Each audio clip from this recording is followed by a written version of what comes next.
Hello students, आज मैं आप लोगों के लिए क्लास 11 का फिजिक्स का चैप्टर 1 यूनिट एंड डायमेंशन का पार्ट 3 लेके आया हूँ। जो भी इससे पहले वीडियो नहीं देखे हैं तो पार्ट 1 और पार्ट 2 आप देख सकते हैं। तो लेट्स स्टार्ट। हम स्टार्ट करते हैं कि इसमें है आपका use of dimensional analysis. Use of dimensional analysis तो फर्स्ट है conversion of units from one system to another system. इसमें है कि आप एक सिस्टम से दूसरे सिस्टम में कैसे चेंज कर सकते हैं। जैसे कोई एसआई यूनिट में है उसको सीजीएस यूनिट में कैसे चेंज कर सकते हैं। जैसे फोर्स का एसआई सिस्टम में न्यूटन होता है तो उसका सीजीएस सिस्टम में डाइन होता है, तो 1 न्यूटन इक्वल टू 10⁵ डाइन होगा। तो जैसे जूल को अर्ग में वर्क का, तो इस तरह से आप इसको कन्वर्जन कर सकते हैं। कैसे कन्वर्ज करेंगे तो सुनिए। Let U1 and U2 are units of in any physical quantity। U1 और U2 कोई फिजिकल क्वांटिटी का कोई यूनिट है, दो, एक U1 फर्स्ट के लिए और U2 सेकेंड के लिए। In two different system of units and N1 and N2। N1 और N2 जो है are there corresponding numerical values.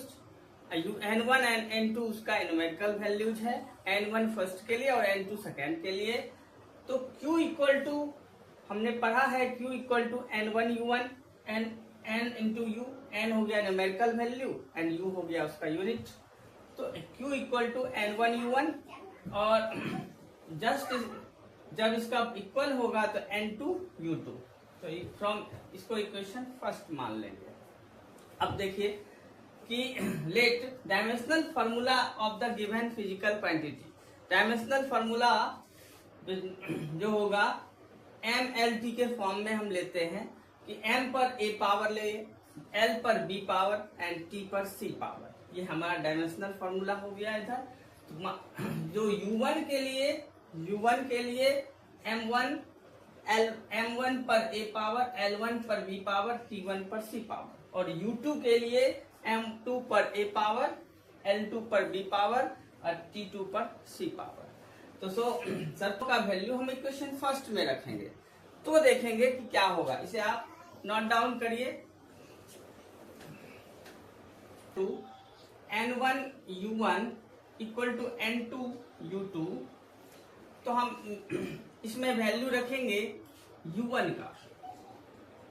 तो N1 U1 का वैल्यू हमारा हो गया M1 पर A power, M1 A, L1 B और T1 C। तो देखेंगे N2 पर हमारा N2 U2 का मेरा वैल्यू है A, M2 पर A, L2 पर B और T2 पर C पावर। तो यहां पर देखेंगे N1 निकालना हो तो हम क्या करेंगे, N1 M1 पर A पावर, L1 पर B और T1 पर C। इसके नीचे ये आ जाएगा M2 पर A पावर, L2 पर B पावर और T2 पर C पावर। अब दोनों को अलग अलग कर लेंगे। N2 equal to N1 M1 M2 पर A पावर, L1 L2 पर B power and T1 T2 पर C पावर। तो ये हमारा वैल्यू आ गया। जैसे एक क्वेश्चन है,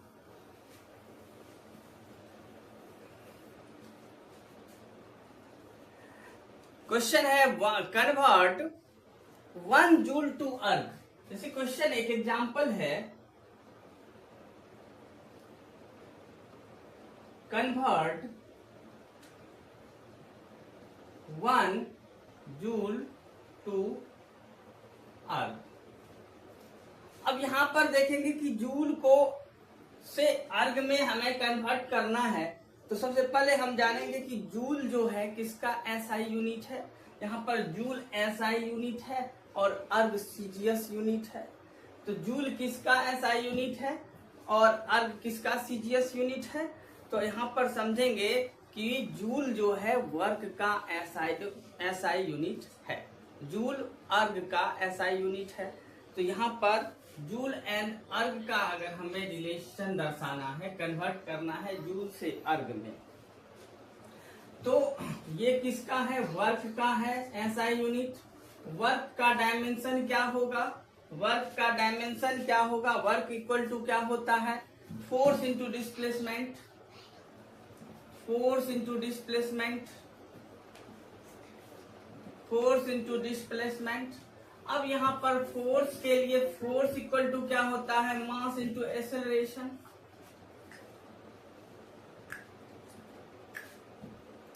और यहाँ displacement,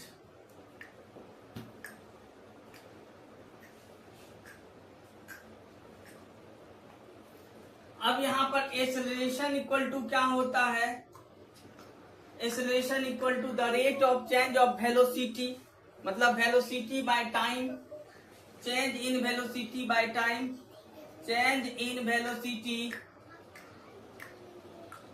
by time into displacement.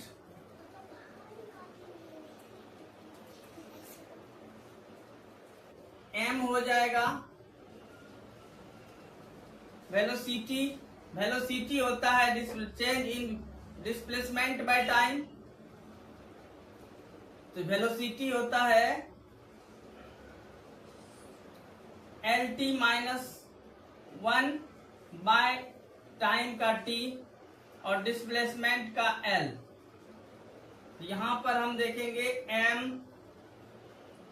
यहां पर एक L, यहां पर L2, T का यहां पर -1, ये भी ऊपर जाएगा तो -1 ML2 T -2।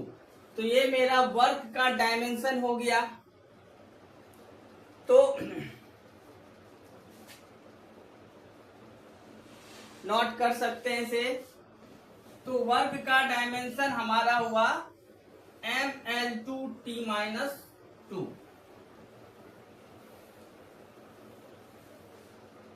तो यहां पर हम लिखेंगे डायमेंशनल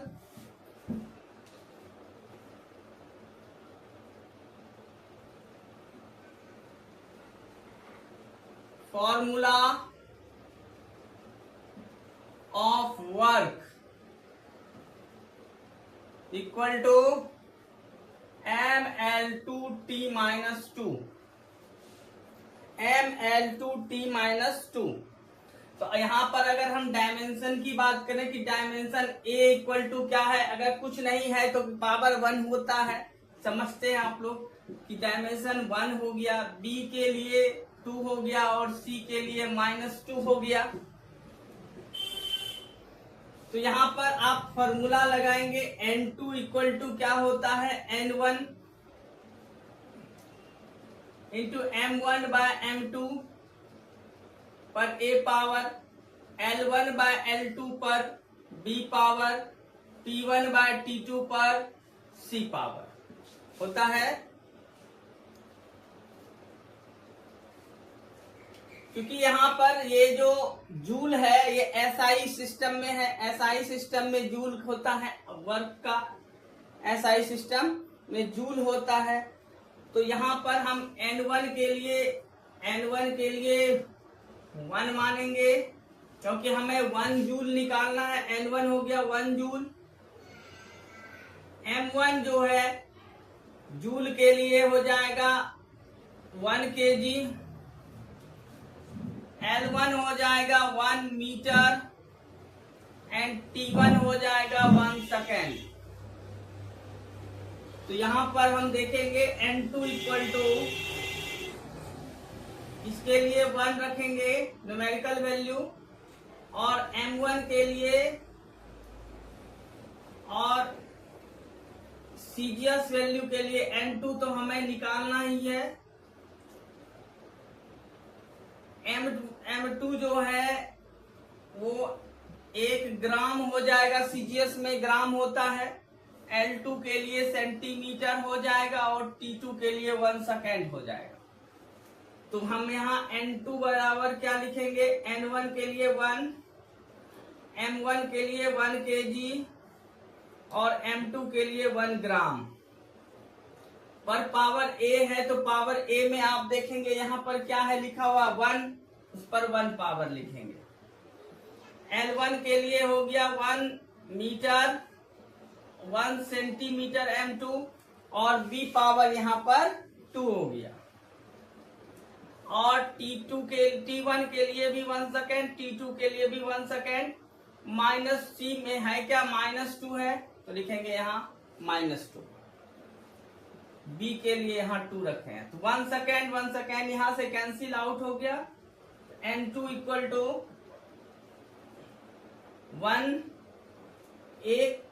1 kg में 1000 ग्राम होता है तो ये आप 1000 ग्राम लिखेंगे पर 1 पावर है। 1 मीटर में 100 सेंटीमीटर होगा तो 100 सेंटीमीटर में चेंज कर लेंगे। तो यहां आप देख रहे हैं ग्राम ग्राम भी आपका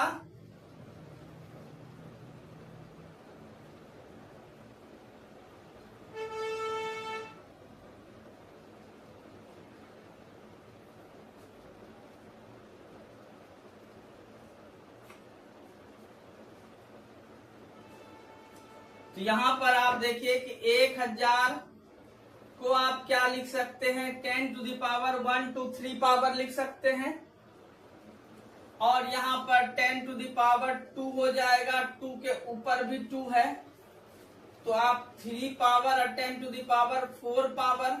अब 10 टू द पावर दोनों को प्लस करेंगे 3 + 4 10 टू द पावर 7 ये आपको अर्ग निकल जाएगा। तो यहां से फाइनली ये पता चल गया कि 1 जूल में जो है 10 टू द पावर 7 अर्ग होता है। इस तरह से आप इसका कन्वर्जन करेंगे तो नोट डाउन कर लेंगे।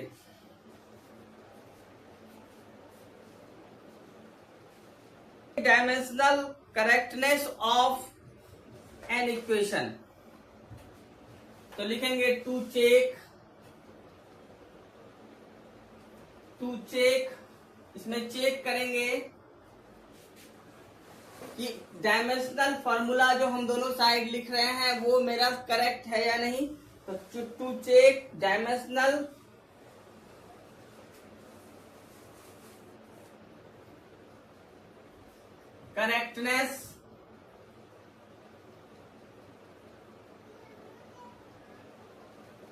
करेक्टनेस ऑफ एन इक्वेशन हम इसमें चेक करेंगे कि इक्वेशन जो भी हम लिख रहे हैं वो करेक्ट है या नहीं। तो करेक्ट करने के लिए जैसे इसमें होगा a + b a = अगर b + c लिख रहे हैं तो इसमें जो देखेंगे कि a का जो डायमेंशन होगा या हम इसे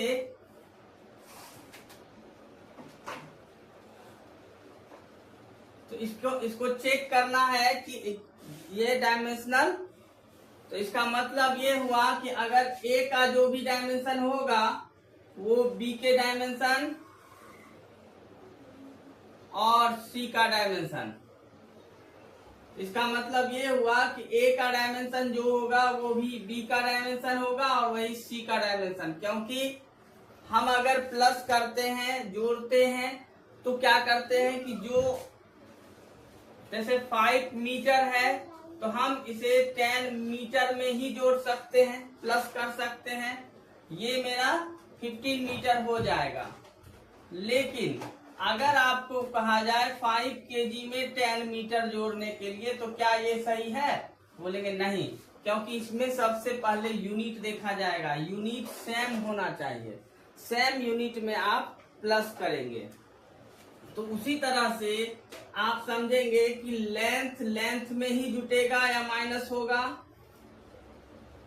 मास में ही जुटेगा और टाइम में ही प्लस या माइनस होगा। तो ये याद रखेंगे तीनों चीज।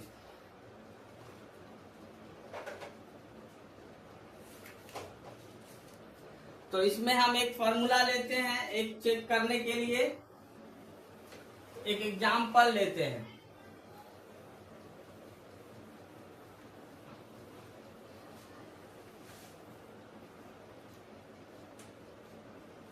एग्जाम्पल है check the dimensional correctness of the equation s equal to ut plus half at square, ut plus s equal to ut plus half at square. हमको इसे चेक करना है कि क्या हमने जो ये फॉर्मूला लिखा वो सही है या नहीं है डायमेंशनल के तौर पे। डायमेंशन तो हम यहाँ पर LHS लेंगे। LHS में S जो है एक प्रकार का डिस्टेंस है, तो इसका डायमेंशन हो जाएगा L। और फिर हम RHS लेंगे। RHS में UT plus half AT square है, तो U के लिए डायमेंशन U एक प्रकार U हो गया इनिशियल वेलोसिटी। यहाँ पर इनिशियल वेलोसिटी LT माइनस 1 होगा और T के लिए टाइम के लिए T होगा। किसी भी कांस्टेंट क्वांटिटी का डायमेंशन नहीं होता है, डायमेंशनल लेस होता है। हाफ जो है यहाँ पर डायमेंशनल लेस है। और A जो है A के लिए एक्सेलरेशन है, LT माइनस 2 होगा और T जो है T2 होगा। तो आप यहाँ पर देख रहे हैं कि L T प्लस माइनस यहाँ पर कैंसिल हो रहा है, तो T माइनस 1 और प्लस 1, मतलब यहाँ पे हम डायरेक्ट L लिख सकते हैं क्योंकि ये दोनों टर्म कैंसिल हो रहा है माइनस प्लस में। और फिर यहाँ पर ये T2 ये प्लस में और ये प्लस में और ये माइनस में, ये दोनों भी कैंसिल हो जाएगा तो L ही बचेगा। जब L में L जोड़ेंगे हम तो 2L नहीं होके L ही होगा। L में अगर एक टर्म और याद रखेंगे, L में L प्लस करेंगे तो L होगा, L में L माइनस करेंगे तो भी मेरा L ही होगा। ये याद रखेंगे क्योंकि ये डायमेंशन में सेम क्वांटिटी को घटाया या जोड़ा जाता है। जैसे L plus L minus L। तो इस तरह से हमने देखा कि LHS में भी L और RHS में भी, तो हम यहाँ लिख सकते हैं LHS equal to RHS। So this equation is correct.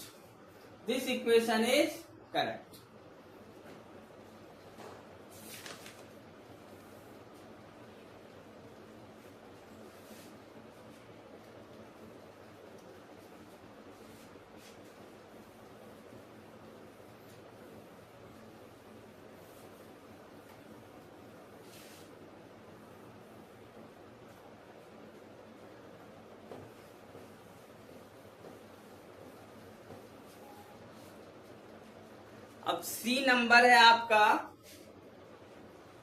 C number है कि deducing relation among the physical quantities. हम फिजिकल क्वांटिटी में किस तरह से रिलेशन बता सकते हैं। तो Q जो है वो डिपेंड करता है किसी भी फिजिकल क्वांटिटी के पावर पर, डायमेंशन पर।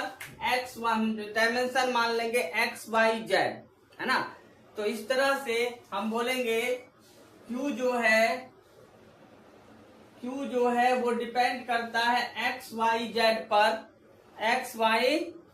पर।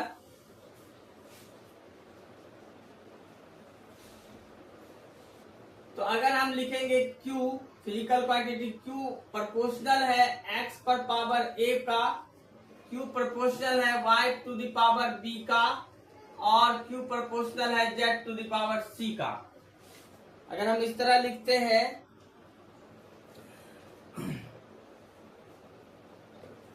तो हम यहाँ पर लिखते हैं कि Q जो है वो प्रोपोर्शनल होगा X to the power A, Y to the power B और Z to the power C का। तो यहाँ पर इसे हटाने के लिए हम एक कांस्टेंट क्वांटिटी K देते हैं, K X to the power A, Y पर B और Z पर C। इस तरह से हम डिड्यूस कर सकते हैं कि रिलेशन दिखा सकते हैं। देखिए ये क्वेश्चन है कि the time period T of oscillation of a pendulum depends on its length L. Pendulum का टाइम पीरियड किस पर एल पर डिपेंड करेगा। Acceleration due to gravity g and mass of बॉम्ब m। Using that method of dimensional analysis, derive formula for the time period of oscillation। तो इस question को देखेंगे।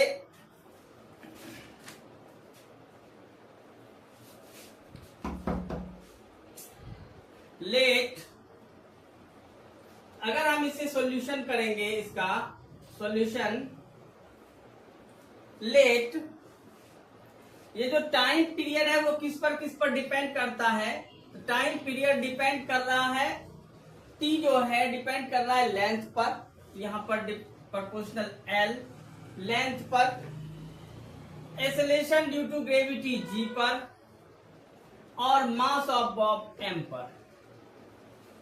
ठीक है, तो इस तरह से ये, तो हम यहां पर लिख सकते हैं इस तरह से, m पहले लिखेंगे, m पर a पावर, l पर b पावर और g पर c पावर। इसको इक्वेशन नंबर हम फर्स्ट लिखेंगे। ठीक है, आप इसे एक टर्म और आगे बढ़ा सकते हैं। टाइम पीरियड t जो है, इसे हटाने के लिए हम एक प्रोपोर्शन को हटाने के लिए कांस्टेंट क्वांटिटी k लेते हैं।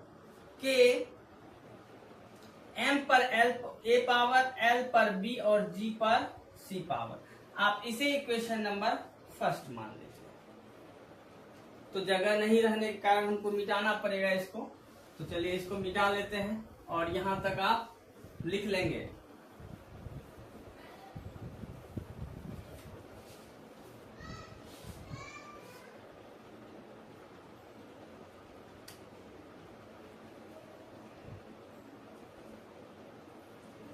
अब हम क्या करेंगे, इस इक्वेशन फर्स्ट में को डायमेंशनल रूप से, टाइम पीरियड का डायमेंशन यहाँ पर t का t होगा और k एक कांस्टेंट क्वांटिटी है, k एक डायमेंशन लेस लिखेंगे, डायमेंशन लेस है तो इसका कोई डायमेंशन नहीं होगा।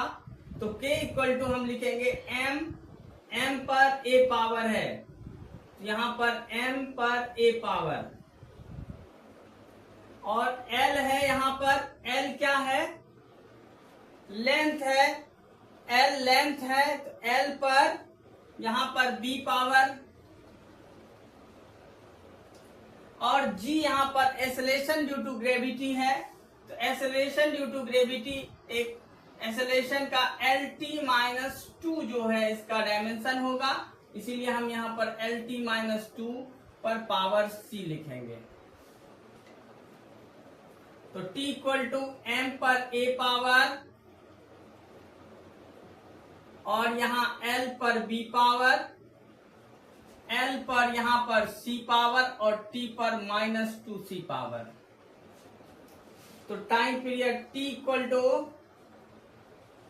हम यहाँ पर m पर a, l पर यहाँ b है और यहाँ c, तो हम लिख सकते हैं b प्लस c और यहाँ t पर -2c पावर।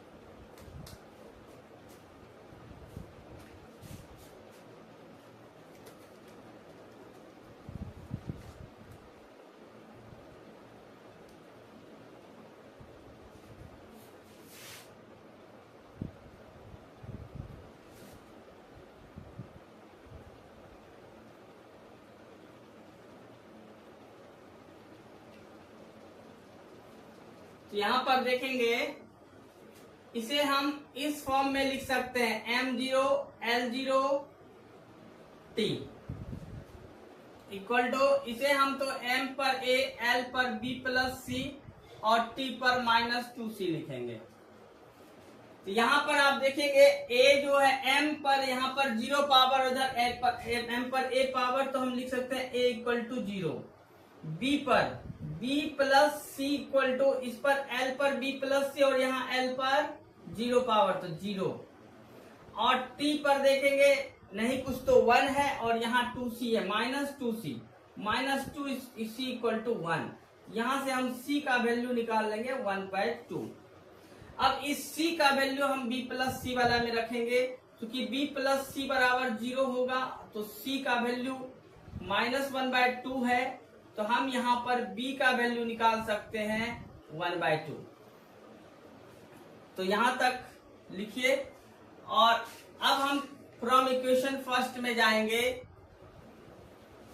लिखेंगे फ्रॉम इक्वेशन फर्स्ट। फर्स्ट में मेरा इक्वेशन है L इक्वल टू के, T इक्वल टू के, M पर A पावर, L पर B पावर और G पर C पावर।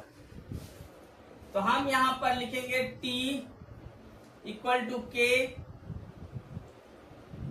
M पर A पावर है तो M का वैल्यू यहां पर 0 है, 0। L पर B पावर है, B का वैल्यू 1/2 है, और G पर C पावर है, G का वैल्यू -1/2 है।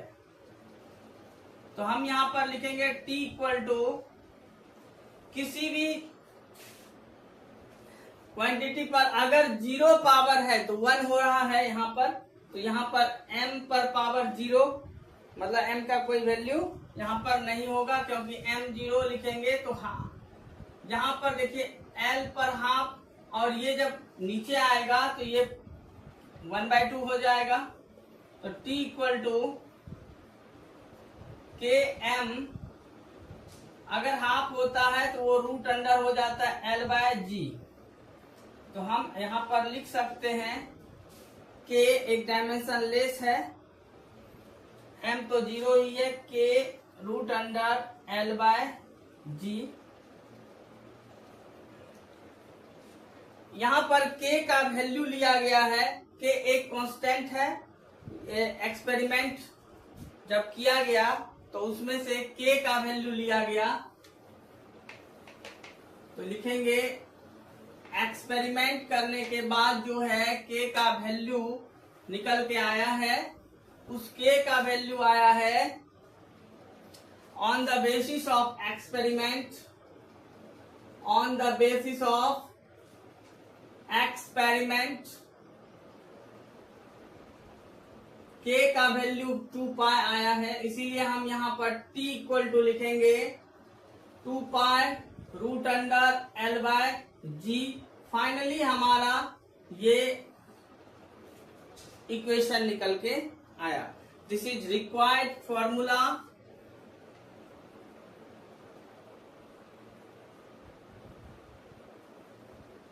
दिस इज रिक्वायर्ड फॉर्मूला, ये हमारा फॉर्मूला निकल के आया। Thank you for watching video. अगर वीडियो अच्छा लगे तो आप लाइक एंड सब्सक्राइब करेंगे। Thank you.